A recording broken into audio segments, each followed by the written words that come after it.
Hello future teachers, कैसे हैं आप सभी। उम्मीद है कि आप सभी अच्छे होंगे, मस्त होंगे, स्वस्थ होंगे, साथ साथ पढ़ाई भी अच्छे से कर रहे होंगे। तो आप सभी को पता चल गया है कि बिहार स्टेट 2026 की नोटिफिकेशन की अनाउंसमेंट हो चुकी है। ये वीडियो लेट बन रही है लेकिन डिटेल वीडियो है जिसमें आपको मैं पूरी जानकारी कंप्लीटली देना चाहती हूँ। ये है हमारे बिहार विद्यालय परीक्षा समिति का ऑफिशियल नोटिफिकेशन, जिसमें आपके हर एक पॉइंट को डिस्क्राइब करके लिखा गया है। ये स्क्रीन पे दिखना बहुत मुश्किल है, तो इसको हम इस तरीके से समझ लेते हैं। तो जो आपका आवेदन है 17 तारीख से स्टार्ट हो चुका है। उम्मीद है बहुत सारे लोगों ने इसको अप्लाई करना भी शुरू कर दिया होगा, कुछ ने भर भी लिया होगा। लास्ट डेट हमारी जो है 31/8 को है, यानी कि 31 अगस्त को है। तो ये लास्ट डेट आने से पहले आप इस फॉर्म को फिल कर लीजिए, ठीक है। ये आपका एग्जाम मोड होने वाला है, सीबीटी मोड पे होने वाला है, कंप्यूटर बेस्ड टेस्ट होने वाला है, 150 मिनट का होने वाला है, यानी 2.5 घंटे का आपका ये एग्जाम होने वाला है, ठीक है। और कोशिश कीजिएगा 31/8 से पहले आप इस फॉर्म को अप्लाई कर दें। ये आपके ऑफिशियल वेबसाइट का लिंक है, आप इसे कॉपी कर सकते हैं, ये आप लिख कर नोट कर सकते हैं और यहाँ से अप्लाई कर सकते हैं। इसी पे जाके आप अपना फॉर्म फिल कर दीजिएगा। अब हम समझ लेते हैं कि एग्जाम पैटर्न कैसा रहने वाला है, क्योंकि एग्जाम पैटर्न जो अभी नए स्टूडेंट होंगे, जिन्होंने अभी बीएड किया होगा, तो उनको इतनी अच्छे से जानकारी नहीं होगी इस बारे में। तो आपको एग्जाम पैटर्न इस तरीके से समझना है कि अगर आपका जो भी सब्जेक्ट स्पेसिफिक है, अगर आप 9th 10th के पेपर 1 दे रहे हैं तो आपका साइंस होगा, एसएसटी होगा, हिंदी होगा, इंग्लिश होगा, मैथ्स होगा, ठीक है। उसके आपके 100 मार्क्स के 100 अंक के क्वेश्चन होंगे, यानी 100 क्वेश्चन 100 मार्क्स, और फिर प्लस 50 मार्क्स आपके यहाँ पे पैडागोजी एंड अदर स्किल यानी कि टीचिंग स्किल, कि आप किस तरीके से पढ़ाएंगे।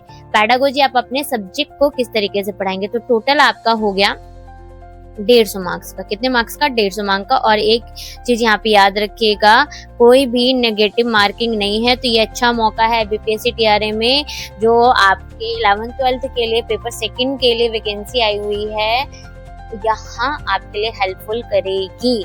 बहुत ज्यादा वैकेंसी अगर जिनके पास MA प्लस बीएड है। तो एज लिमिट देख ले सभी को, नॉर्मली ये सब बेसिक जानकारी है, ये पता ही होगा कि भाई अगर आप अनरिजर्व मेल हैं तो 37, अगर अनरिजर्व फीमेल है तो 40, और अगर आप बैकवर्ड क्लासेस के हैं तो 40, और ST OBC हैं, ST SC हैं तो 42 आपकी एज लिमिट रहने वाली है। अब बात करते हैं क्वालिफाई मार्क्स की, यानी कि जो पेपर है आपका CRT, यानी कि इसका जो रिजल्ट बनता है वो किस बिहा पे बनता है? CRT के बेस पे बनता है। CRT पता है ना?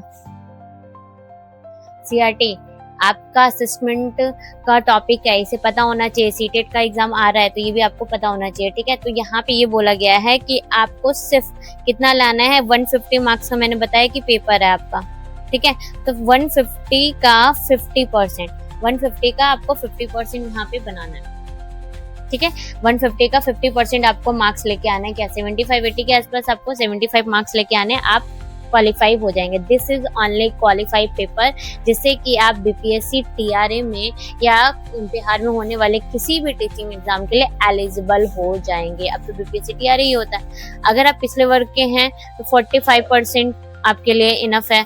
42% किसका? 150 का, ठीक है, 150 का। और अगर आप फीमेल हैं, SC हैं, ST हैं, तो आपके लिए 40% ही मार्क्स लेके आना है 150 का।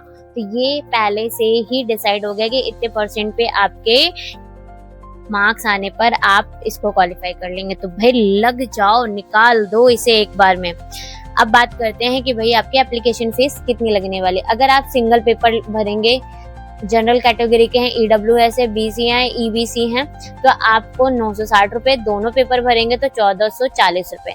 अगर आप ST SC या PW हैं तो सिंगल पेपर के 760 रुपए, और अगर आप दोनों पेपर भरेंगे तो 1140 रुपए आपकी फीस लगने वाली है। ये आपका पेपर 1 का सब्जेक्ट। आपके इसमें जो भी सब्जेक्ट है उसको चूज कर लीजिएगा। साथ ही आपको इसमें तैयारी किस लेवल की रखनी है? ग्रेजुएशन लेवल की। राज्य की जो भी विश्वविद्यालय का सिलेबस है उसको उठा लीजिएगा। अपने सब्जेक्ट का आपने ग्रेजुएशन कर रखा होगा, कर रखा तभी तो अप्लाई करेंगे, उसके लेवल की आपको इसमें पढ़ाई कर लेनी है। दूसरा पेपर 2 के लिए आप इसमें हैं, और इसमें आपको पीजी के लेवल का जो भी आपका सब्जेक्ट रहेगा, पीजी के लेवल का रहेगा। और जो यहाँ पे सोशल साइंस के लिए मैं एक ही बोलूंगी कि मैंने एक आपको वीडियो बनाई थी state TET and Bihar CTET के बीच में कंफ्यूजन को लेकर, स्टेट टेट के कंफ्यूजन को भी दूर किया था, उसको जाके देख लीजिएगा कि आपको सब्जेक्ट किस तरीके से चूज करना है, क्योंकि एसएसटी में आपके हिस्ट्री, ज्योग्राफी, पॉलिटी और इकोनॉमिक्स होता है। आपको इनमें से कोई 2 सब्जेक्ट लेना होता है। पेपर 1 में 2 सब्जेक्ट यानी कि हिस्ट्री और ज्योग्राफी दोनों में से कोई एक आपका रहेगा, या तो हिस्ट्री रहेगा या तो ज्योग्राफी रहेगा, और दूसरा आपको पॉलिटी, इकोनॉमिक्स चूज करना है। तो आप हिस्ट्री, ज्योग्राफी भी ले सकते हैं, या हिस्ट्री के साथ और कोई सब्जेक्ट ले सकते हैं, या ज्योग्राफी के साथ, लेकिन एक हिस्ट्री या एक ज्योग्राफी में आप इसको लेना ही पड़ेगा। और पेपर 2 के अंदर तो आपका मेन सब्जेक्ट जो है उसी की बात करी जाएगी। ठीक है, ये जनरल इंफॉर्मेशन है कि फोटोग्राफी किस तरीके से होना चाहिए, सिग्नेचर कितने केबी का होना चाहिए, सर्टिफिकेट वगैरह जो भी है आपका, जाति प्रमाण पत्र, डोमिसाइल, ये सब होनी चाहिए। नॉमिनलाइजेशन ये देख लो कि भाई नॉमिनलाइजेशन सीबीटी परीक्षा कई पाली में होगी तो नॉमिनलाइजेशन यहाँ पे होगा, लेकिन आपका इसमें ऑलरेडी बता दिया गया है कि भाई ये सीआरटी बेस है, आपको 50% 60% मार्क्स लेके आने और उसको करना। ठीक है, तो ये हो गई पूरी जानकारी। पेपर आपके फॉर्म आपके अप्लाई करना स्टार्ट हो चुके हैं, नेगेटिव मार्किंग नहीं है, 150 मार्क्स का पेपर है। लग जाइए तैयारी में और इसको क्वालिफाई कर लीजिए, और जब आप अप्लाई कर देंगे तो आपकी बीपीएससी टीआरए की जो नोटिफिकेशन है एडमिट कार्ड में, उसमें भी आप बैठ सकते हैं, तो आपके लिए बहुत अच्छा मौका है। तो मिलते हैं ऐसे ही नेक्स्ट वीडियो में, तब तक के लिए keep smiling, keep learning, take care, bye bye.